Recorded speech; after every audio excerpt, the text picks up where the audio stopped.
ஒரு ஆணையும் பிடுங்க முடியாது. அதனால் நம்ம வேலை உண்டு, நம்ம உண்டுன்னு இருந்துட்டோன்னா யாருக்கும் எதுவும் கிடையாது.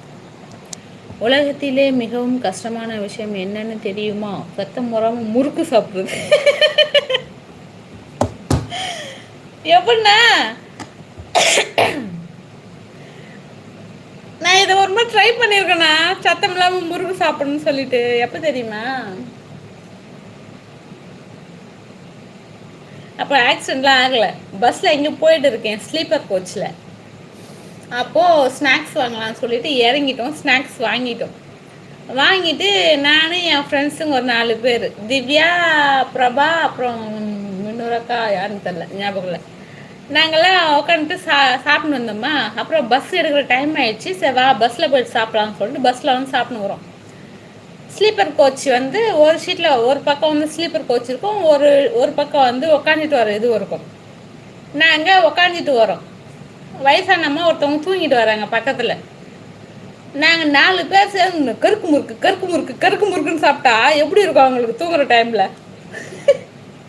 அந்த அம்மாவா கண்ணை முடிச்சு பார்த்துட்டு மேலே கீழே வரைக்கும் பார்க்குது. இப்படி பார்த்துட்டு கம்முன்னு, அதுக்கு எதுவும் சொல்ல முடியல, கம்முன்னு பத்துக்குச்சு.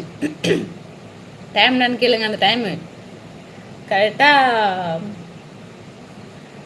சாப்பாடு டைமு. ஹோட்டலில் எத்தனை மணிக்கு இருந்து மணி 10:30 மணிக்கு நிப்பாட்டினாங்க நைட்டு. ரொம்ப லாங்கு நாங்கள் போகிறது. ஏங்க திருநெல்வேலி தான் நினைக்கிறேன். திருநெல்வேலியா இல்லை இது திருச்செந்தூரா தெரில, போயிட்டு இருக்கோம். எங்களுக்கு சாப்பிட்டாக்கா வாமிட்டு வரோன்றதுனால வந்து நாங்கள் என்ன பண்ணோம், ஸ்நாக்ஸ் இருக்குது வாங்கிக்கிட்டோம்.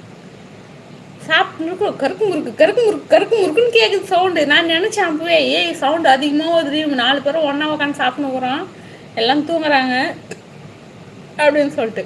ஹே என்ன ஏன் அப்போ மட்டும் காசு, நம்ம அப்போ மட்டும் காசு, நம்ம சம்பாதிக்கிறோம், நம்ம கஷ்டப்படுறோம், நம்ம சாப்பிட்றோம், ஏன் நம்மளை வந்து கேள்வி கேட்குறது அப்படின்னு சொல்லிட்டு சொல்லினே இருந்தா. அதுக்கப்புறம் சரின்னு சொல்லிட்டு அந்த பாட்டிம்மா கொஞ்ச நேரம் கழிச்சு, அது என்ன நினச்சி விஷயத்தில் ஏந்து, ஏம்மா முறுக்கு சாப்பிட்றீங்க, ஒவ்வொருத்தராக சாப்பிடுங்கம்மா, சத்தனாச்சும் கம்மியாக வரும்மா, ஒரே சத்தமாக கேட்குமா, கருக்கு முறுக்கு அப்படின்னு. எங்களுக்கு ஒரு மாதிரி ஷேம் ஆயிடுச்சு அந்த இடத்துல. அதுக்கப்புறம் சரி பாட்டி நாங்கள் சாப்பிடல, நீங்கள் தூங்குங்க அப்படின்னு சொல்லிட்டு சொன்னோம். அதுக்கப்புறமா ஒருத்தி என்ன பண்ண, அதில் எடுத்து வாயில் போட்டுக்கிட்டு ரொம்ப நேரமாக வாயிலே வச்சுன்னு இருக்கிறான். என்னடி பண்ணுற அப்படின்னு கேட்குறேன்.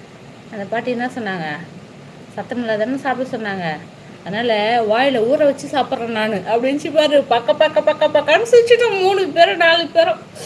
அப்புறம் என்னம்மா சிரிப்பு உங்களுக்கு, தூங்குற டைம்